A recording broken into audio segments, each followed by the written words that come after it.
just to your side, you've got Dan, who's our account rep for Denon and Marantz and HEOS and etc. And we've got our trainer here, Paul. So, good morning, everyone. Welcome aboard. I just want to give a quick intro. So, yeah, we're very lucky, I think, at Radio Parts to have probably between your Denon, Marantz and Yamaha, we've pretty much got every award covered, it seems, for the last few years. So we've got, a few fantastic brands. This generation of Denon and Marantz is really interesting, especially for the custom installers. I did a YouTube on a cable testing feature that applies to just about all of their amplifiers but one. Very cool. So very cool for diagnostics and great for installers. The other great thing for installers that Paul's going to talk about is a new editing feature. So when you're doing a setup, so a very professional way of setting it up. So as far as these products go, and I think a lot of the theme today is about custom installers, keep that in mind. Obviously, as far as how we sell the product, especially for the larger jobs, it's great if you can get an installer involved because networking is becoming more complicated, and so it's a fantastic brand for that area. A couple of other things also that I forgot to mention in the last session. Registering for warranties. Try to remember to get your customer to register for the warranties. You get an extra year warranty. I meant to mention that last. And they put a 2-week limit on it. Anything after the date of the receipt being more than 2 weeks old, it's technically ineligible. They'd have to call up and negotiate it to be added instead of doing it automatically. Michael's idea. So that'll take them from a 2-year warranty to a 3-year warranty. Other things that I've forgotten to mention in the last session. It's and a few great products coming in also. I can't help but mention that Denon, that looks amazing. Come February, we're going to see the gigantic Denon. One of the things about the market also, when I first arrived at Radio Parts, I'm going to say a little bit of blasphemy, but if you consider Yamaha, when I first arrived they had an A1, which in probably today's value would have been a 20 grand amp. Going back 5 years ago, you had the Z11, which would have been, today's value. 5 years? The Z11 was current when I was there, and I've been gone 12 years. Z11. Our Z11 was 2003. The value probably would have been a good 11, 12 grand, in today's value for a Z11. These days, you can get, top of the range, like that Denon. You're talking 6 or 7 grand for something made in Japan, loads of channels and whatever else. So the thing to remember is, compared to your houses and your cars and whatever else, this is an area that is really affordable to get. Well put. Yeah, it's amazing. All right, I've talked enough. Very good. I'll hand you across the Paul. No worries, mate. Enjoy. Don't sit through the 4th time. Good. Okay. Good morning, everyone. My name's Paul. Thanks for taking your time here this morning to sit through our little chat about our new products. I'm going to focus, I call it my custom installation presentation. So I'm going to focus on the mid-range of our products and upwards, where it's sort of the more custom installation level rather than the low-end retail. You've been sort of selling the low-end Denon and Marantz for a few months now, so kind of thinking that's a little bit less interesting to you. So we'll worry about things that are coming out in the future is what we'll focus on this morning. I'm also choosing to not talk about too much 2-channel stuff. So I'm not going to talk about the little Denon mini system and the little Marantz mini system. I've got only one hi-fi product I want to show you because I think it's interesting. So the majority of what I'm going to focus on is AV products, new technologies that are in these AV products. There's 2 new technologies, this Audyssey editor app to let you fine-tune the sound. That's new and exclusive. And then you've got the HDMI diagnostics that Mike touched on. I'm going to explain exactly what that does because a lot of the people that you sell to could use that on site to diagnose why the system isn't behaving itself properly, thus short-circuiting a long investigation really quickly. and they can move on to the next job. And that's why they should be using Denon and Marantz over that other brand that Mike talked about so much just for a few minutes there. All right, so that's what my focus will be. I kind of waffled a bit too long in the first session, so I'm going to try and be really efficient this time. My goal is 45 minutes. Maybe 50 at tops, because some of it's really interesting, I think. We haven't had an exclusivity story for so long, and I've got 2 this year, so it's really rare to have something that our competitors won't have. So before we get to AV, just want to show you this one selected hi-fi product. It's a new product, you won't have heard about it. It's not in the public domain yet. They haven't announced its existence anywhere. It's called an ND8006. ND stands for network disc. It's a network audio streamer, a CD player, and a HEOS product all in one. We make all those products individually. They've combined it into one box. Okay? Now, this is new, exciting, and different. It's an 8006. So you might know how Marantz model numbers work. 5000, CD 5005, 6005, PM 7005, PM 8005. It's right up the top of the range as an 8 series product. So it's got a toroidal transformer inside it. It's got a double layer bottom plate, extensive hand-picked components, and the latest HDMI. So it's high end before you get to the Marantz Premium. That's the next level up, above that even. So it will be about $2,500. Buttons on the front will let you control HEOS for the first time. That hasn't happened before, and that's a sign of what they're working on right now. Other mini systems with HEOS built in will be coming out next year, so that's pretty cool. Do you think it's strange having a CD tray in 2017? Yeah, most people do. We've got that little CR611 from Marantz. That's a network Bluetooth AirPlay CD tray, stereo amp, bi-amping. Everyone loves it, sells great. We've got the same product without the CD tray. We don't even bring it in. It's so unpopular. And the only difference is a CD tray. People like the reassurance of being able to play their CDs. Obviously, if the internet ever collapses, they can then go to their shelf and get a disc off the shelf. And Skynet takes over. The Skynet takes over. You can still, and you can run it on batteries maybe, I don't know. But you'll be able to play your CDs. So this is their acknowledgement of market research that shows things with trays still sell well. And we will have this product. It'll be black and silver gold, not just silver. It'll also be in black. We always bring Marantz in black and silver gold. Remember, it's not silver, it's not gold, it's silver gold. So we will continue that philosophy, but black does outsell silver gold about 8-1. So black is way more popular. And that's it for hi-fi. So far, so good? Was that interesting and informative? That's the goal. Thank you very much. I will now talk about AV components, new models, new features, and new technologies. I will begin with a roadmap. This roadmap shows all the model numbers for Marantz, have to check, and what month they'll be arriving into the country. The red arrow represents October the 6th, where I stand here in front of you this morning, end of the first week of October. We've just received our first shipment of SR5012s. We will receive SR6012s in a month with 7012s and a new one you haven't seen yet called the 8012. We had an SR8000 receiver about 8 years ago. They're relaunching a model in that category. So even though soundbars are going crazy everywhere, Marantz has widened their home theatre range to 8 SKUs from 7. So we've actually got more product than ever before. At CEDIA in the US was in San Diego, I think, about 2 or 3 weeks ago. They announced the existence of this, and this.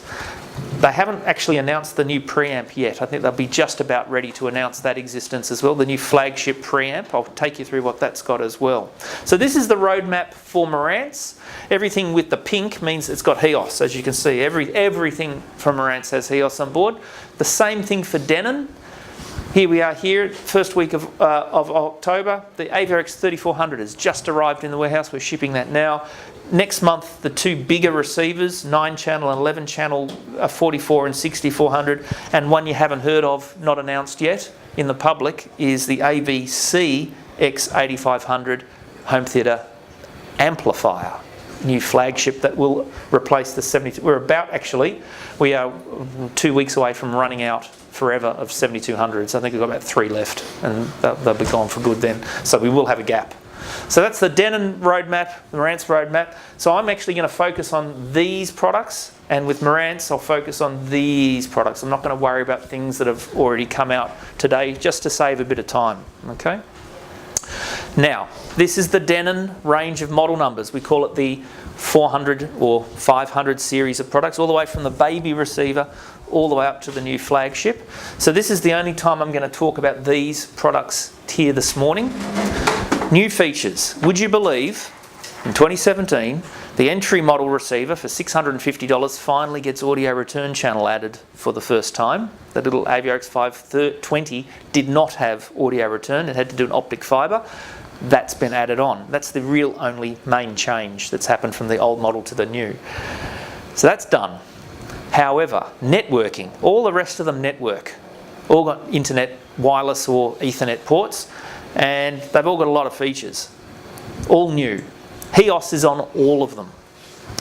They might have DTS Virtual X added, possibly. They're still negotiating with DTS, and if that fails, they won't add it as new firmware. If they are successful, they will add it. They're haggling over the cost, would you believe? So I don't know where that's going to go. It may not happen. Because it may not happen, I'm not going to consume your time by talking about it. I will focus on things that are reality, which includes Dolby Vision, which we're just waiting on new firmware to get issued to add Dolby Vision to all these amplifiers. I'll explain what that is, and I'll also explain HDMI diagnostics mode, which your customers, especially installers, men in vans with ladders, are going to love for troubleshooting. HLG, HDR, hybrid log gamma, high dynamic range. Have you heard of it?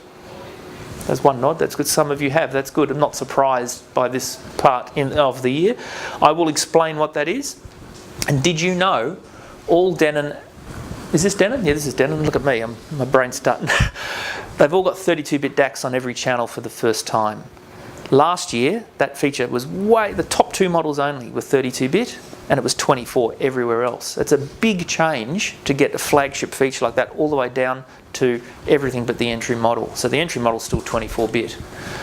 The Audyssey low frequency control, that's subwoofer management to stop the sub from penetrating outside the home theatre room to annoy your neighbours. That feature used to stop here. It now comes all the way down to this model. Auro 3D, that overhead speakers, you've got your Dolby Atmos, you've got your DTS-X. There's a third one called Auro that only we have. That used to be a purchase. You had to buy it as firmware for 150 euros, about 220 bucks. And you'd buy it off Sound United in Europe and download firmware. You don't have to do that anymore. When you buy these top three models, it'll be in the box, in the firmware, when you get it for free. So that, including that now at no charge. The top two models have an old feature that's been reborn. 8 or 9 years ago, Denon high-end amps had a 5.1 biamp mode. So 2 amps on each speaker for 5.1 speakers could be used to amplify them instead of just one. So you could do an entire 5.1 in biamp mode. That feature's coming back on the top two amps you see there, the 6400 and the 8500. And the Flagship, it will be a 13.2 channel processor for the first time. That means simultaneous. So 6 Dolby Atmos speakers will be possible for the first time. We've got 13.2 channel outputs today, but only 11 of them will work at any one time. So we're going all the way to 13. There will be 13 amplifiers on board, but 15 speaker terminals, because apparently, details are yet to be given, you'll be able to pre-wire for both Auro 3D speakers and Dolby Atmos speakers. So when you change movies, the amps will automatically reassign depending on the soundtrack you've told it to play. On-the-fly amp assignment will be introduced apparently on this Flagship. That's what they promised. We've got to see the details when it happens. I do point out there's no radio. It's an amplifier, so there's no AM/FM tuner, unlike the rest of the range. So that's the... Yeah. You'll see my back panel. I don't have a photo. I'm suspicious it'll probably still just be 3, considering HEOS implementation means zones become not an issue, so probably still just 3. So that's the Denon overview. We're not going to talk about these ones, I've already told you that, we'll focus up this end. Here's the same thing for Marantz, and this is easier because it's just the same stuff implemented a little bit differently. They all network. So that applies on all of these. All these new features apply.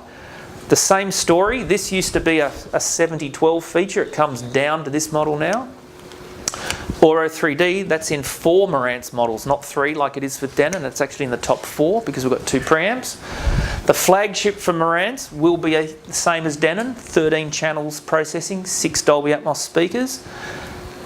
This is where the Marantz flavouring really kicks in. A toroidal transformer in the AV 8000, SR 8012, and customised components, copper chassis, extra heavy duty engineering.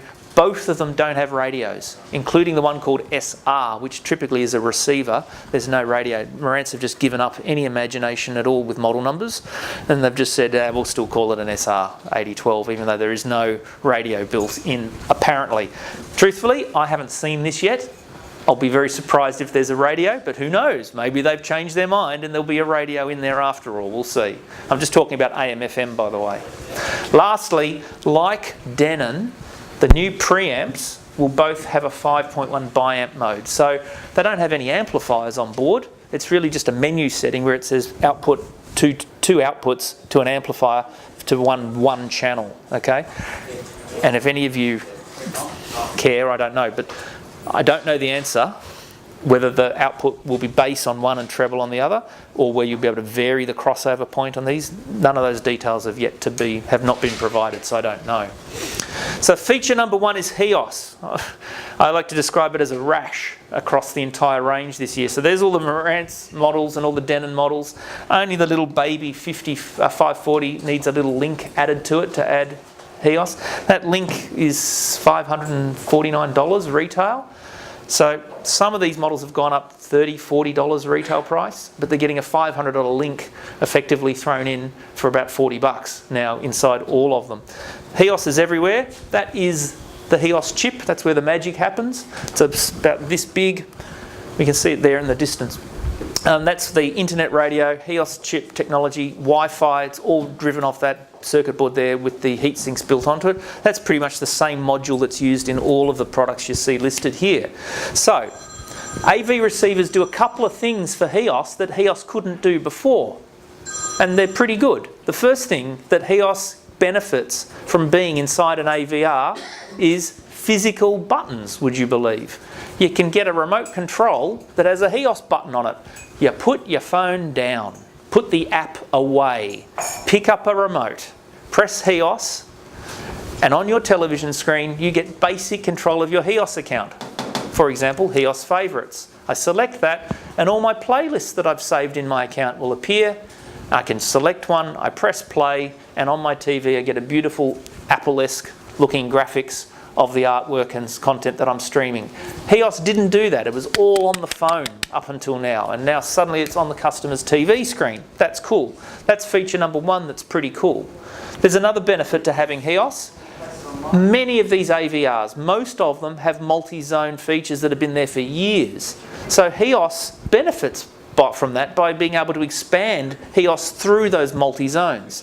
So maybe 32 HEOS zones isn't enough. You've got 2 or 3 zones on all the AVRs that HEOS sound will go to, because all the analog inputs on an AVR can go out through HEOS as well. Did you know? I've got an example of that.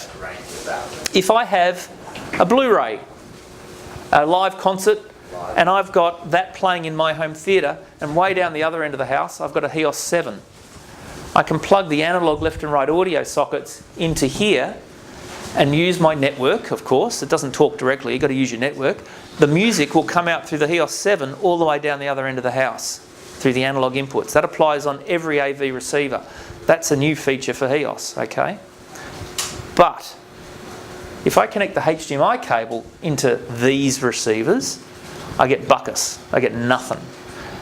Because these receivers don't do audio conversion from HDMI into analog. That's a sell-up feature. To this day, it's always been a sell-up feature down the range on a big receiver from both brands. That technology still applies. So, if you want to have a HDMI connection to an AVR and hear that sound on a HEOS speaker elsewhere, you've got to have a big receiver. You've got to have an SR6012 from Marantz or a Denon AVRX 3400, and that HDMI sound will be distributed around the house, quite happily to any HEOS speaker you want. What about time lag, I hear you ask? There's an answer for that. There's a delay chip inside there called the TV grouping mode inside the app.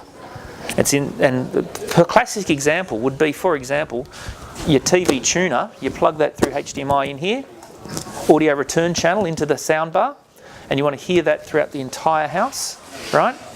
You can delay the sound here so it synchronises with all the HEOS speakers around the house, so they're all heard at the same time, from 40 milliseconds all the way up to 300 milliseconds of delay, so you don't hear an echo. There's a downside to that. The lips will no longer be synchronised with the picture. The sound will be out of sync with the TV. But that's not what it's about. It's about getting the sound out. You're not really watching the TV. You want your house full of the music, and that's the goal. So they've even thought of that problem. So that's a pretty detailed explanation of another feature that AVRs bring to the HEOS world, is this analog input and then multiple zone distribution of all the sound from your whatever analog source you want to be, or even HDMI source. How is that? Is that good? Useful? I hope. Mike has a copy of this presentation as a PDF if you want to look at it later, so don't stress. This is a custom installation feature that's worth knowing about. I literally own an SR6 2006 from 5 years ago in my house, and I also have an AVR X4300. You go into the menu of these products, you look up their IP address on the network, you go to a computer, type that IP address into the little browser up the top. If I do it for a 6012, I get a nice on-screen, or on-computer screen, menu control, and I can change settings in real time on my AVR. It is lightning fast. Volume up and down is real-time responses. Changing settings, no delay. All right. That feature was implemented because you can do a technical thing on your internet called port assignment that would let an installer at his office, at his house, get a phone call from a customer complaining something's wrong.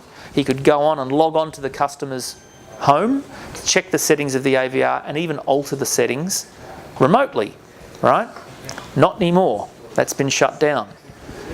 These new models, when you type the IP address in, you get an error message. They've had to shut it down. They're saying they've shut it down temporarily because it caused instability in the HEOS chip.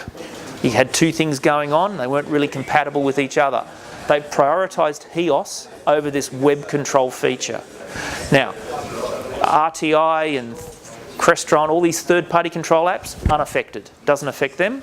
Doesn't affect apps running to control your AVR. It only affects this web control feature where you type the IP address in. Doesn't work. They're thinking, I think actually they're writing programs to fix this problem so both are stable. HEOS World and this web control feature will be stable in either future models or they'll issue it as new firmware for these ones. Worth knowing that you can't do that anymore on this new range of anything that's got HEOS. Web control doesn't exist. Okay? Good, useful information? Thank you. Now, there are more technologies to talk about, and in this, I didn't mention this, I don't talk about Denon, then Marantz. I'm going back and forth between both brands, you would have worked that out by now, and I'm also grouping them together. So this is the technology. In Denon it applies to all models except the entry model. In Marantz it applies to everything. So I'm just really simplifying and getting it all to the bottom line of what you need to know. So we've had HDR compatibility in AVRs for 2 or 3 years. I actually don't remember how long. HDR, we're compatible, right? What was that? Well, we were actually saying HDR10, invented by about 5 TV brands that got together and came up with a free standard that everyone could use to be high dynamic range. Better colour range, better black levels, better white levels. It is a big thing. High dynamic range is the biggest thing to happen to video since colour was invented, honestly, because standard dynamic range was set in 1970, whatever colour was invented, and it hasn't changed. To this day, it's the same. This is a big thing when it came out. That's what it is. It's free, and we've always had it for 2 or 3 years. Now, Dolby Vision has come along. It's done 2 things. It said those standards are too low. It can be better. It should be better. We're going to raise the bar. That's the first thing they said. This high dynamic range, it's fixed. It should be variable. It's locked in. It's the same settings for the whole movie. No, it needs to respond in real time to what the picture quality of the scene it's showing is and adjust accordingly. We'll make it dynamic, high dynamic range. That's what Dolby said, 2 things. So their version is A, technically better, and B, more flexible. It is also something you have to pay for. So Sound United are paying Dolby to have the technology per unit. I'm told it's about $7 a product, would you believe? So, wow, it's expensive. And they get the little Dolby logo, and the Dolby Vision logo goes on the product, and there you go, you've got that in. We don't have it yet. It's firmware waiting to be released. It has been released. We have it in products. Would you believe the first product to get it, Dolby Vision, is this soundbar. The other product that has it is the HEOS AVR, has got Dolby Vision already in the new firmware. But the real range of AVRs is still waiting in the queue to get its Dolby Vision update. So that's new HDR technology number 2. This one we've had for 2 or 3 years. This one we're just on the cliff waiting to introduce it. How am I doing so far? All clear and good, I hope? I hope. Okay, there's a third one now. Hybrid log gamma HDR. For broadcast television. That's for old 4K TVs that are 4K, but they're SDR, standard dynamic range. They've had to come up with a solution for this little technical glitch in the matrix. I'll explain what that is. Now, so 3 HDRs. I'm going to get to this one in just a minute. We've got 3 of them happening here. We're going to compatible with all of them. These 2 are going to be added together in new firmware any click of the clock very, very soon. I really believe that. Important point, this is in red, so I don't forget to mention it. Dolby Vision and this hybrid log gamma will be added to old models in firmware as well. Customers who own an SR6011 or an SR6010, Denon AVRX 4200, 4300s, they'll get new firmware adding Dolby Vision and hybrid log gamma for free, to upgrade them into this year's range of features.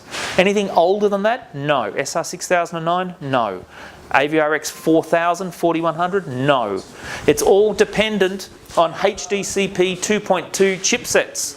If it's got that, it'll get Dolby Vision. Very straightforward and simple. Okay. They'll turn, if they've set it to automatic notification, yeah, there's new firmware, it'll add Dolby Vision. Would you like to add it? Straightforward, yeah. I don't know the sequencing, whether this year's range will get it first and last year's range 3 months later, or it might all happen at the same time. They did say September. October. No, they're notoriously late. They're always late. Yeah. What year? What year? They did not. They didn't say what year. So I had a Google search for, you guys probably know more about this than I do, set-top boxes that support high dynamic range 10 and hybrid log gamma. I found this Chinese box, an IPTV box. You can buy it now and it has that logo on it. So when we get firmware in here that supports hybrid log gamma, that would show a picture through to a TV that was compatible with hybrid log gamma, and you would see a picture that was compatible with it. Okay, so when Foxtel supports it, that'll be interesting, perhaps, but at this point in time, it's very obscure, is my point. It's very obscure. So I've already touched on HDR is static. HDR10 is a static type of signal, if you will. Whereas Dolby said, no, it's got to be variable and respond to the changes in the scene depending on what's showing, okay? So technically this is better, but it's also not very common yet. We don't even have the firmware out yet. The first movie to support Dolby Vision came out a few months back, Despicable Me, right? It has a Dolby Vision logo on the back cover, right? So you buy that movie at whatever store, you buy an Oppo Blu-ray player. You make sure it's got the latest firmware that supports Dolby Vision. They might be shipping it now with that installed, I don't know. You get new firmware in here when it's released for Dolby Vision. And then you buy an LG television that has the Dolby Vision logo on it. Dolby Vision, Dolby Vision, Dolby Vision, Dolby Vision. Boom. You're watching a Dolby Vision picture. That's how it will work. Okay, so we're the last piece of the puzzle, if you will, I guess. Okay, so why does Dolby Vision charge so much for their technology? Because on paper, these numbers aren't as good as Dolby's numbers. The bar was set very low for the free one. How bright something is described as having nits. So this is 4,000 nits, but it's 1,000 in the real world. And Dolby said that's rubbish. It's got to be 10,000 nits and 4,000 in the real world. And we're not going to use 10-bit, we're going to use 12. Do you know this is better than any television in the market today? No TVs are this good, and they won't be for some time. Dolby have set the bar this high, and they're backwards compatible. So the LG TV isn't that good, it only runs at this level, but that's okay because it can cope and adjust. Dolby adjusts the LG TV backwards. Dolby have always worried about backwards compatibility, never leave anyone behind. So they always build that in. And a Dolby Atmos AVR will still play in Dolby Digital 5.1 from 1995. Always backwards compatible. I think that's why Dolby is so big. The third technology, we've discussed two. HDR10. Oh, one more thing about HDR10. HDR10 is static. HDR10 Plus, Samsung announced this back in April, and now they've ratified it as a standard. HDR10 Plus is the variable version of the free one. So variable dynamic range, like what Dolby have done, okay? But it's still at 10-bit, not 12-bit. Just want a little comment there. I'm sure we'll have that built in next year. So hybrid log gamma, they realised that 5 years ago someone bought a 4K TV, first generation. It was SDR, standard dynamic range, the same as it was in 1975, would you believe? So channel 9, let's say, decides to transmit Despicable Me in HDR. That customer, no picture, black screen. So the BBC got together with NHK from Japan, the two big TV companies, what do you call them? I don't know. TV companies, and came up with a backwards compatibility standard they called, with a very sexy name, hybrid log gamma, enabling that customer to see a picture on his SDR 4K TV, because Channel 9 will transmit the old SDR signal inside the HDR one, if you're with me, okay? Looking after the customers. So, is this important here in Australia? Will I talk about this next year? No, I won't. This is to make sure you know when a customer walks in, I've read this on the internet, what's hybrid log gamma? Well, now you know. And you can say to them, it's for TV transmissions. If it comes out, it's compatible, don't worry about it. My wife works at the ABC. I'm not making this up. She answers to the head of television. She's not in the TV, she does education. But I asked her to check with the head of TV, hybrid log gamma, any chance it's going to happen in Australia? HDR, 4K transmissions for the ABC, you're going to do that stuff? And if you do, when are you going to do it? And will you have hybrid log gamma? I got the answer yesterday. No, we're not. It's obscenely expensive for the ABC to transfer everything to 4K, HDR, hybrid log gamma. We have no plans to implement this in the government transmitted TV channels, if you will. So that was good to know. If anyone's going to do it, it'll be Channel 9 probably, but I think it's extremely unlikely to happen in our market, okay? I will never mention this subject again, I promise. That is the last time we will talk about it. But now you know. Let's look at some products. Here's the AVR X3400, mid part in the range, okay? These features up here in blue, they're new, all right? At this price point, most of these are across the entire range. HEOS, as I've talked about, 32-bit DACs, Dolby Vision firmware will come, but eARC support, enhanced audio return channel, starts on this model, halfway up the range. Audyssey low frequency controls starts at this model, halfway up the range. There's other stuff I've listed here, but let me cut to the chase for you. There are 3 things that make this better than the previous model I didn't talk about. Premium Zone 2 features, HDMI Zone 2 output, audio conversion for the second zone from HDMI, that starts at this price point. Premium custom features, the first model to have an RS-232 port for control starts here. It still matters to the old school installers who want stable, reliable control from a third-party remote system. It's here. And the best version of Audyssey. I will be talking about Audyssey in just a minute, and that is starting from this price point, so which is $18.99. Here's the next model up. More new features up here. This will arrive in a month's time at $3,000, same price as the 4300, which we've just run out of, I'm sorry. It's a 9-channel receiver, the other one's a 7. This one has 4 speakers of Dolby Atmos, and this one has 3 powered zones. They are all features that are not found on the model I just talked about. So those are the main differences between the two. And lastly in this little segment is the 6400.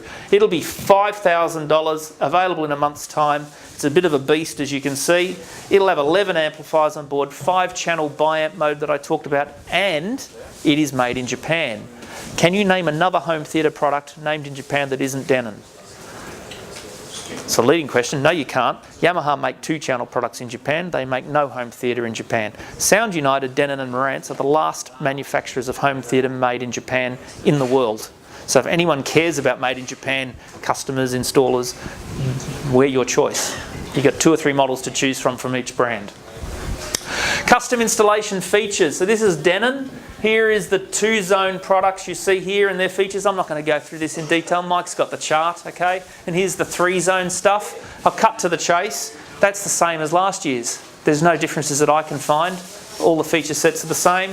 Here it is again for Marantz. They are cut differently. They're sliced up different models at different price points. As you can see, they don't look the same. It gets a bit serious here, and then it gets even more serious here.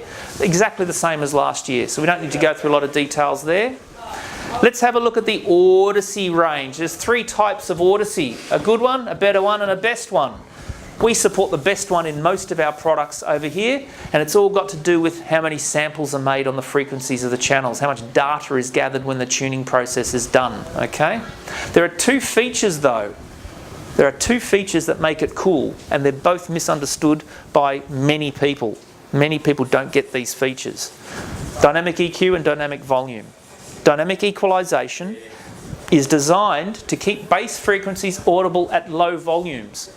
Let's say grandma is down the hall while you're playing a movie and she's very unhappy about the volume of that movie and she asks you to turn it down. You do turn it down. It ensures your subwoofer will still be a little bit more audible than it otherwise would be. So the Doof Doof car in Mad Max is a little bit more clearer than it would have otherwise been. All right? So it adjusts the low frequencies accordingly based on the volume. But that's because she complained because she's down the room next door, all right? In a dedicated home theatre, in an isolated room with split level seating and 6 seats and star of field and a 21:9 screen and all that stuff, I wouldn't use that feature because I'm not annoying anyone. That's a serious... This is for open plan living where customers have people living down the hallway or neighbours behind the wall and they need to adjust it because people are saying it's too loud. So they've added this feature in. Another feature they've added, this is all based on research from the US, dynamic volume. Keeps dialogue audible and stops explosions from waking the kids. All right?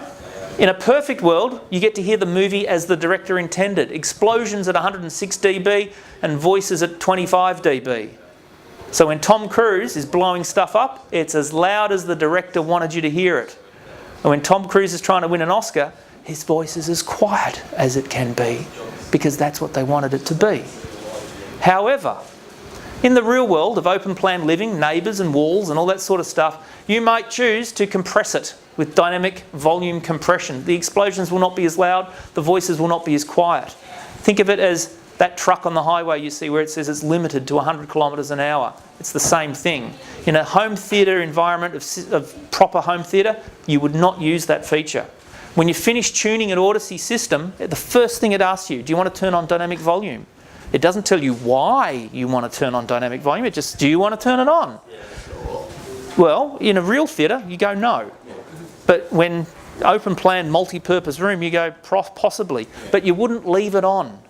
Because I've learned through personal experience in my open plan living house, you play music with this turned on, you will hear the compression breathing. As the music changes, you'll hear it, just volume going up and down, and you know, oh God, I've left the dynamic volume turned on. And you turn it off and it all stabilises as it properly should be played back.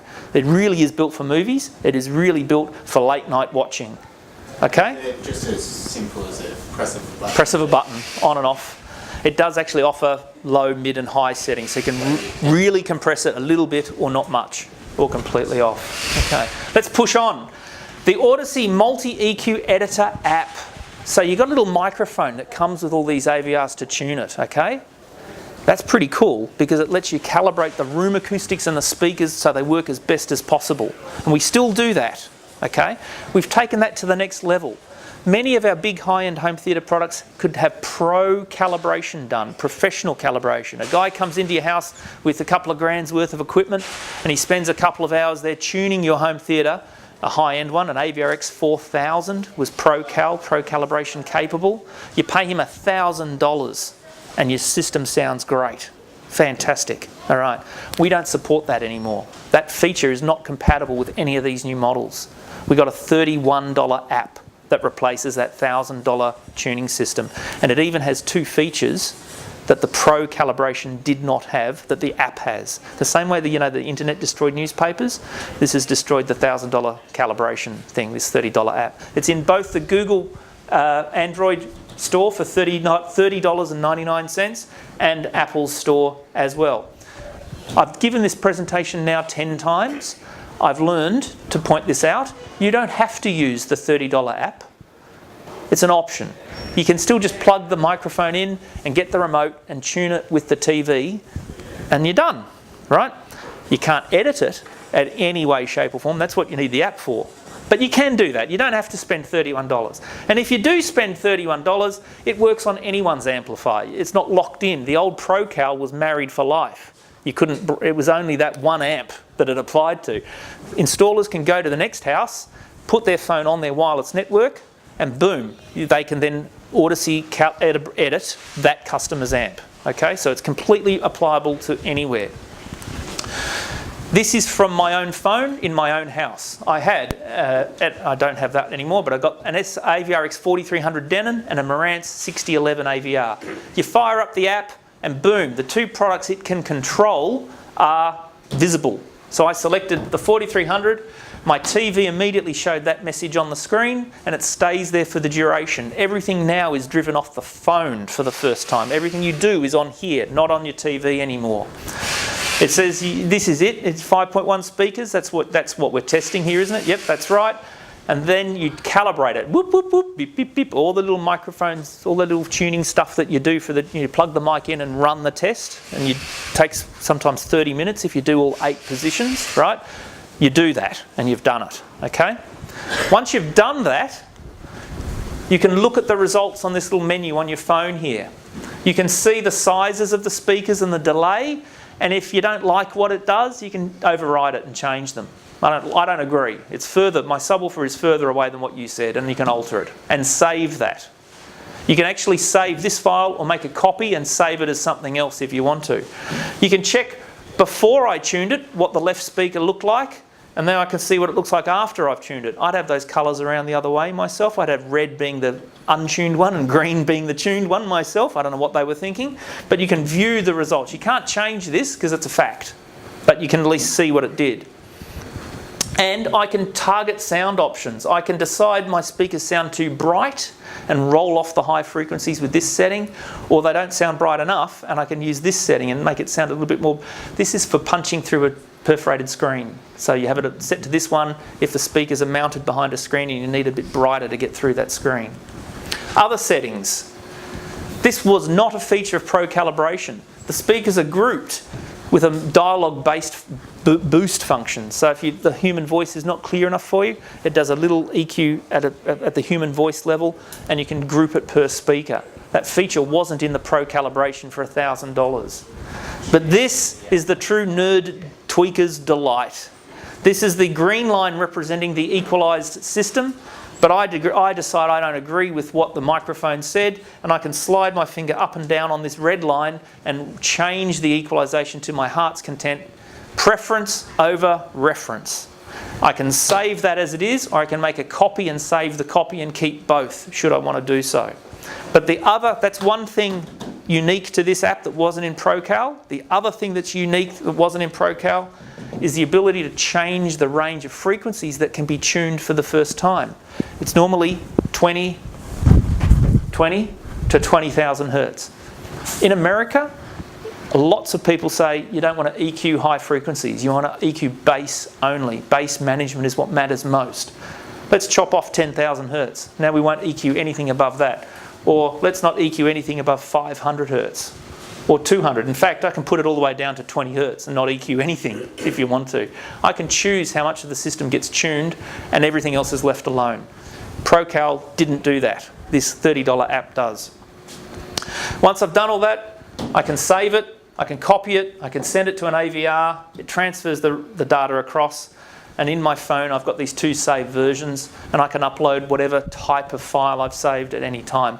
And it's limited only by the capacity of the memory in your phone. Does it use the phone's mic? What a good question. Excellent question. I forgot to mention that. The Apple iPhone's microphone is technically capable of doing the job. Android microphones are so varied in quality that they're not guaranteed to be as good. Therefore, Sound United decided, well, we can't guarantee Android. We will therefore not allow Apple to do it either, because that would be showing favouritism. So no, microphones on the phones, while one is technically capable, it still is not allowed to do it. So you have to use the little microphone it comes with. Yeah, but thank you for that excellently timed question. Any other good questions? Any other bad questions? Yeah. All right, let's push on. We're doing really well here. We're nearly finished. SR5012, let's talk about Marantz. This model's just arrived, $1,650. We've talked about all these things here. Twice the power of a slimline receiver. 100 watts versus 50. Premium custom installation features start here, and it's got the Marantz sound. So those little HDMI modules, that's like the 2-channel sound in a home theatre product for Marantz. That starts here. The slimline receivers don't guarantee to sound as good as this does. Here's the 6012, the next model up. It's actually not true. It's not here. It'll be here in 20 days' time in a very small shipment again. It's 9 channels instead of 7, 4 speakers of Dolby Atmos, and premium Zone 2 features. Zone 2 output is here. Conversion happens here as well. So there's a premium Zone 2 features on this one. Now, eARC, Enhanced Audio Return Channel. I got 6 months ago, I got information on these new models and had eARC written on it. So I haven't heard of that. I better Google it. And when you Google it, that's what you get. So it's not any of that stuff you see listed up there.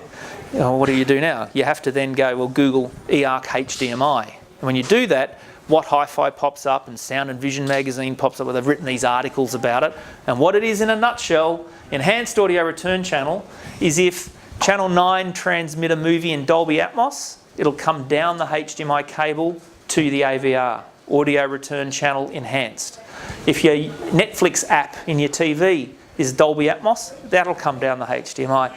Or if your YouTube channel is using Dolby Digital Plus, that supports Dolby Atmos, that will come down the HDMI cable into your AVR, okay?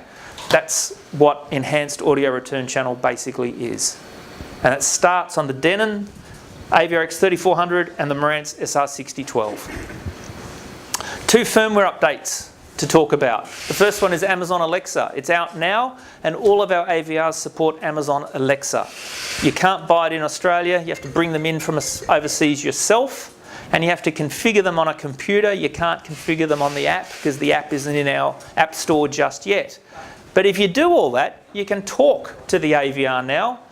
Alexa, living room volume up. And it'll go and just turn it up a little bit for you. Alexa, living room volume down. Or you can specify Alexa, living room volume 100, and it'll go to that number. That's not as loud as you might think, believe me. But you can do basic voice control, which will be improved in November. New firmware coming out next month. That'll make it even better. Update number 1. Update number 2 is AirPlay 2. We support AirPlay 2. We're one of the few brands that will have it. They haven't said when. It'll be sometime in 2018. It's supported in Apple's iOS 11. It's not even Apple haven't. Apart from that, Apple haven't even released products that support AirPlay 2 yet. We're waiting for that to happen. We're in the queue. We'll get it as well. That basically will mean your phone will be able to send music to this product, but it'll also simultaneously send that to another product on the network as well, which is what iTunes has done all along on a computer, but phones will get the same level of capability that iTunes on a PC has got. And no Chromecast support? No plans for that yet. And we don't even know whether AirPlay 2 will be in old models or not. We don't know whether it's just the current range or next year's range. We don't know. We don't know how... iPhone. Yeah, it's iPhone. Here's an SR7012. November 1, 50 bucks dearer than the current one, and 3 powered zones, 3 HDMI outputs, and Auro 3D is on board. The preamp version, XLR outputs along here, you can see those. 5.1 channel biamping, that's coming out for the first time, and a toroidal transformer. The SR7012 does not have a toroidal. The preamp version does. A little bit more audiophile, if you will.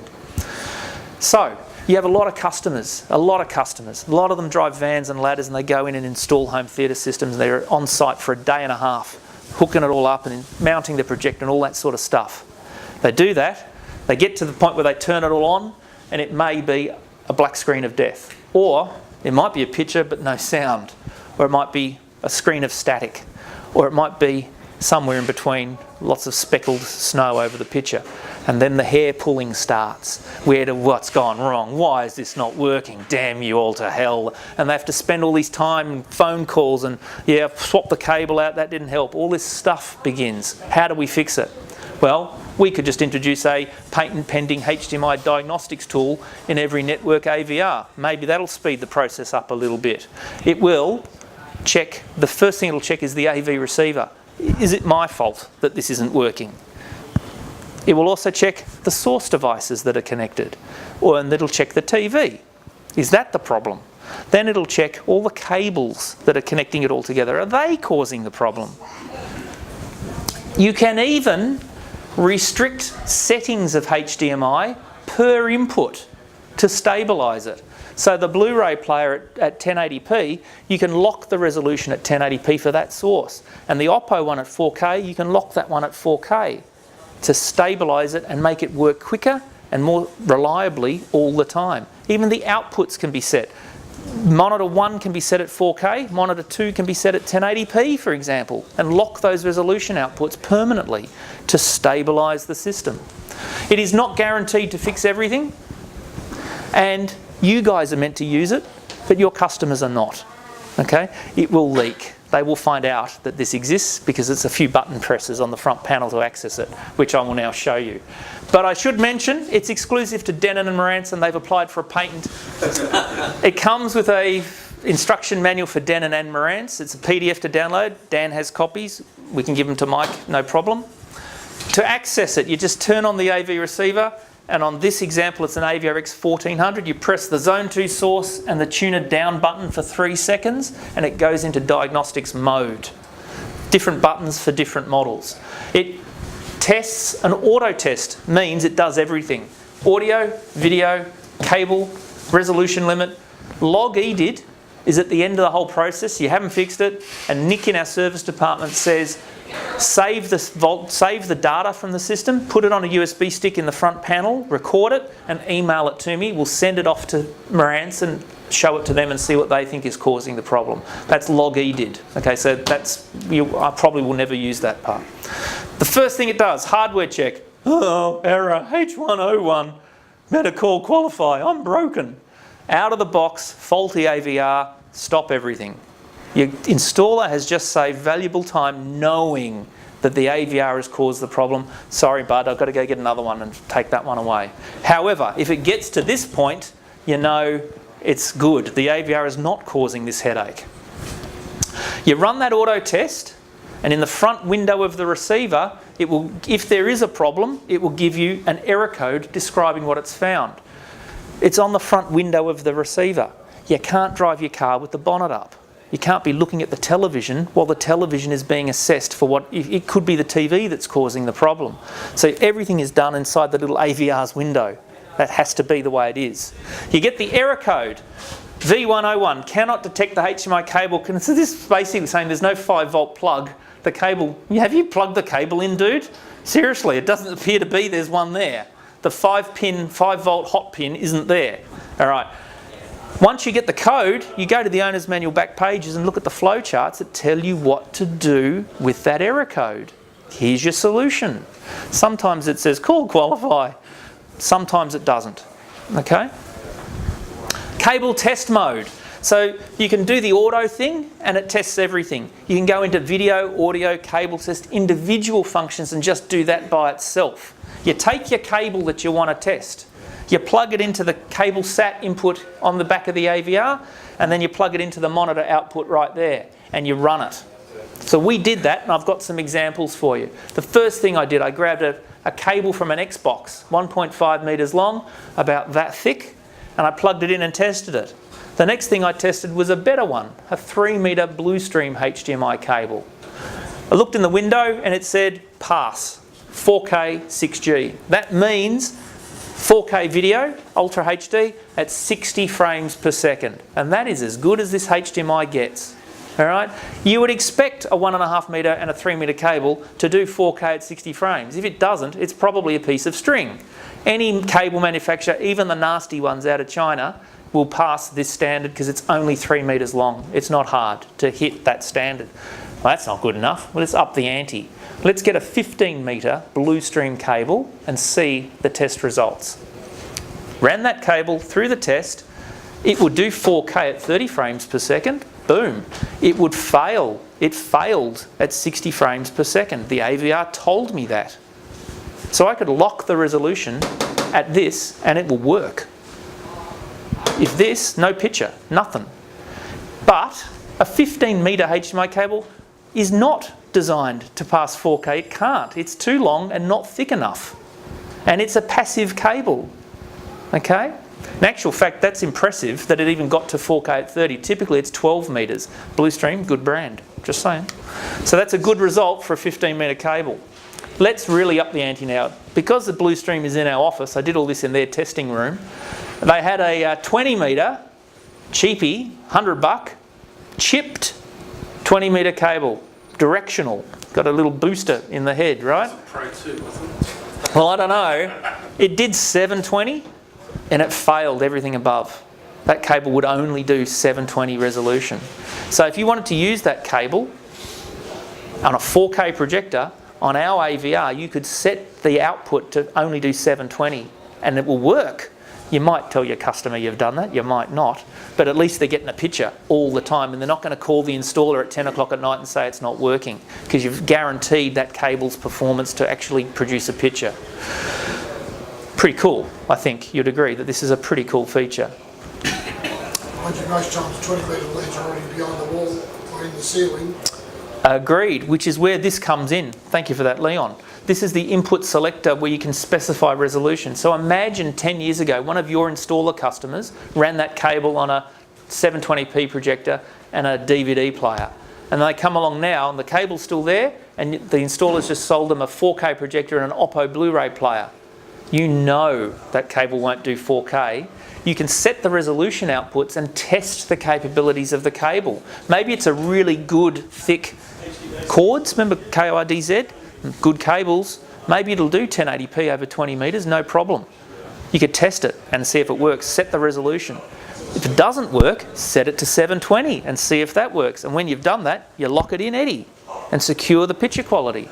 So you can use this, it'd be great to get the end of both and plug them into the AVR, but obviously it's terminated and run, so you can't do that. But this is the next best thing, being able to try resolutions to assess what the cable can do. These are all just screenshots from the owner's manual, the PDF you can download, well, we can give you, basically. But that was it for the HDMI diagnostics. Patented, our friends at Yamaha, our friends. So, yep, so that's a pretty good new feature for your customers. I think will enjoy that. Saving time. It's all about saving time and getting the answer they need. We're nearly done. SR8012, about $5,800. The orangey glow tells you it's a copper chassis rather than a steel one. 11 channels of home theatre, superior build and design, and it is made in Japan around about November 1.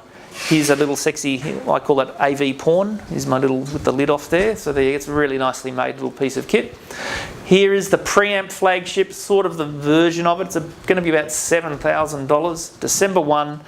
It will offer 6 Dolby Atmos speakers and also made in Japan, and a nice toroidal inside that one as well, so that's good. And here's the one we don't know too much about yet. It's the new Flagship from Denon with 13 amplifiers on board at 150 watts each. Apparently it's going to have an on-the-fly amp assignment function which will let you configure different speakers pre-wire for different scenarios and let you change the speakers based on the movie soundtrack you're playing. So you play Oro, it'll use the center speaker, and then you play Dolby Atmos, it'll use the other effect speakers instead on the fly. So you can pre-wire for different 15 speaker terminals to do that. We expect about, in actual fact, February the 25th is our current date. We're expecting to get that into our warehouse. And I know lots of technical information about it, as you can see. And that's that. I think that was it. You're done. You're processed. It was exhausting, wasn't it? I'm sorry. That was a real information download there. Sorry, guys. But Mike's got a copy of this if you want to have a look at it later. And you can always call me. I'm here for you. So thank you. Always trying to make it as interesting as possible. But you did well. Thank you.